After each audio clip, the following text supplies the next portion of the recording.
चलिए अब बात करते हैं देश के अन्नदाता की, जो लगातार सरकार से मांग कर रहे हैं तीनों कानूनों को वापस लेने के लिए। और अब ये मांग और ज्यादा बढ़ती नजर आ रही है क्योंकि कल दिल्ली और जयपुर हाईवे को बंद करेंगे देश के किसान।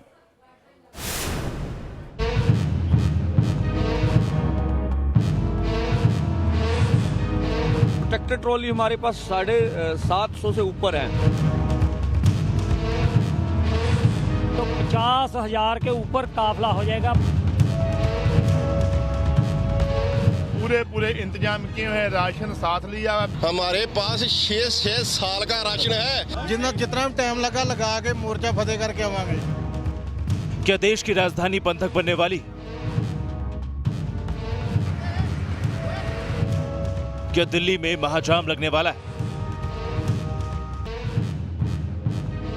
क्या दिल्ली की घेराबंदी पार्ट 2 की तैयारी?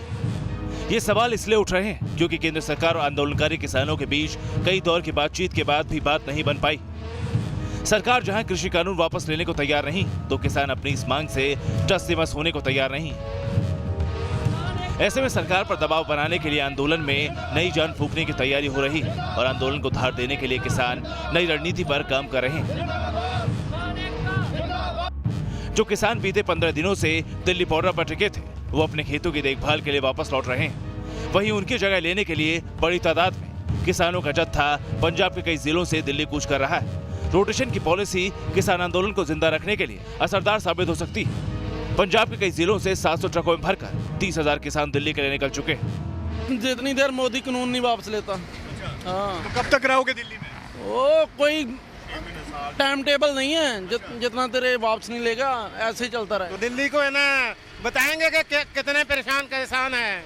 हाँ जी, तो कब तक रहेंगे वहाँ हम है ना 6 महीने का राशन लेकर जा रहे हैं। जब तक बिल वापस नहीं होंगे तब तक नहीं आएंगे लोग। किसानों का हुजूम मानसा, भटिंडा, बरनाला और संगरूर जिले से दिल्ली कूच कर चुका है। ये किसान बस ट्रैक्टर से दिल्ली की तरफ बढ़ रहे हैं। तो वहीं अमृतसर से किसानों का हुजूम दिल्ली निकला तो सब कुछ थम सा गया। स्वर्ण मंदिर में प्रार्थना के बाद आंदोलन में जान फूंकने के लिए रवाना हुआ।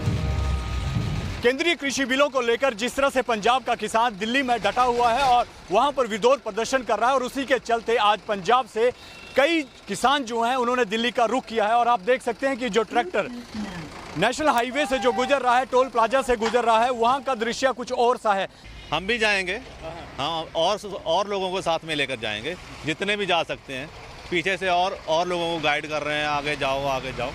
बताया जा रहा है कि दिल्ली पहुंचकर आंदोलनकारी न सिर्फ किसान आंदोलन में नई जान फूंकेंगे, बल्कि सरकार पर दबाव बनाने की रणनीति पर भी काम करेंगे। ऐसे में दिल्ली बंधक बन सकती है और दिल्ली की सप्लाई चेन पर भी इसका असर पड़ सकता है। Team news nation. चलिए बात करते हैं राजस्थान के कोटा की, जहां से जो खबर सामने आई उसने हर किसी को चौंका दिया, परेशान कर दिया। 24 घंटे में 9 मासूमों की मौत हो जाती है राजस्थान के कोटा के एक अस्पताल में। सीधे सवाल राजस्थान की सरकार से पूछे जा रहे हैं। 3 दिन हो गए डिलीवरी हुई, मतलब ये भी नहीं है कि एक बार इसको चेक करें। हम कह रहे हैं उल्टी कर रहा है, ये कर रहा है, ऐसे करते हैं, कंधे पे ले लो, यूँ कर लो, वो कर लो। और वहाँ पे जो स्टाफ रहता है वहाँ पे हमने उनसे बोला, लेकिन वो सोते रहते हैं, उनको धक्का रहता है किवाड़ के, लेकिन उठते नहीं है। वो यूँ बोलती है कि हम क्या करें, सुबह करेंगे, जो भी करना हो, डॉक्टर आएंगे जो करेंगे। सुन लीजिए मुख्यमंत्री जी, ये कोटा के सबसे बड़े चाइल्ड हॉस्पिटल जेके लोन अस्पताल की हालत है। डॉक्टर यहाँ मरीजों और उनके तीमारदारों से किस कदर पेश आते हैं, लापरवाही बरतते हैं, ये बयान इन सब का सबूत है सीएम गहलोत साहब।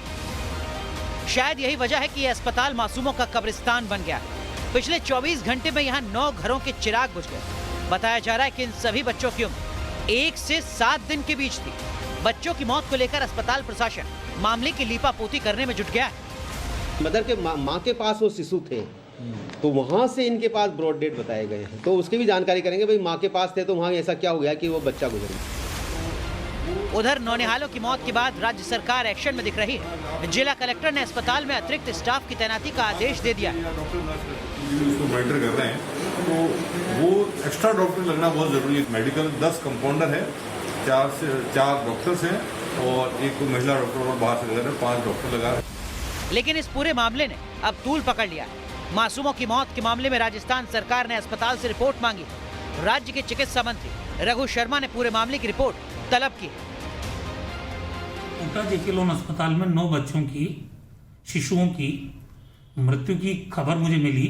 मैंने तत्काल मेडिकल कॉलेज के प्रिंसिपल सरदाना जी से और वहाँ के अधीक्षक से रिपोर्ट तलब की है और ये डायरेक्शन जारी किए हैं कि किसी भी स्थिति में चिकित्सकों की लापरवाही से एक भी बच्चे की जान नहीं जानी चाहिए।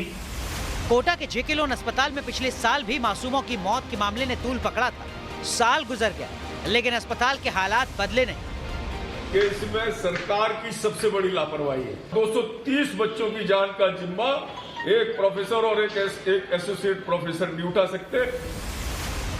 लोकसभा स्पीकर ओम बिरला ने भी कोटा के मासूमों की मौत पर दुख जताया है। साल 2019 में भी जेके लोन अस्पताल में 100 से ज्यादा मासूमों की मौत हो गई थी। इसके बाद कई घोषणाएं और दावे किए गए थे लेकिन जमीन पर इसका कोई असर देखने को नहीं मिला। Team news nation. अब बात राजस्थान के बांसवाड़ा में हुए दर्दनाक हादसे की। बांसवाड़ा में बिजली का हाई वोल्टेज तार टूटने से एक टीचर जिंदा जल गई। टीचर नीलम पाटीदार स्कूटी पर सवार होकर स्कूल जा रही थी। इसी दौरान उनके ऊपर हाई वोल्टेज तार टूटकर गिर गया। इसके बाद स्कूटी में आग लग गई। बांसवाड़ा के कलिंजरा इलाके की इस दर्दनाक घटना को जिसने भी देखा उसकी रूह कांप गई।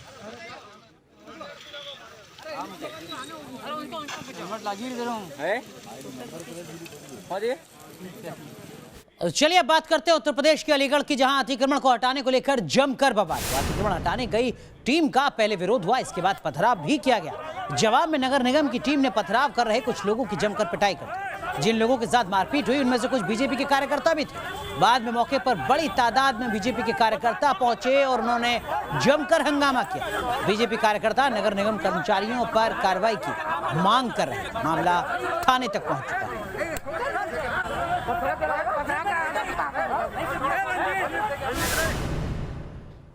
चलिए आगे बढ़े, उससे पहले बात करते हैं देश की बहस की, जिसके लिए आज जो मुद्दा आपने चुना है वो मुद्दा है कुतुब मीनार। मंदिर वाली जगह पर अधिकार किसका? 77% लोगों ने इस मुद्दे को चुना है देश की बहस के लिए। तो आज रात 8:30 बजे देखने मत भूलिएगा देश की बहस दीपक चौरसिया के साथ। यहां रुक रहे हैं कुछ देर के लिए, लौटेंगे तो आपको दिखाएंगे शेख चिल्ली चला गृह मंत्री बने।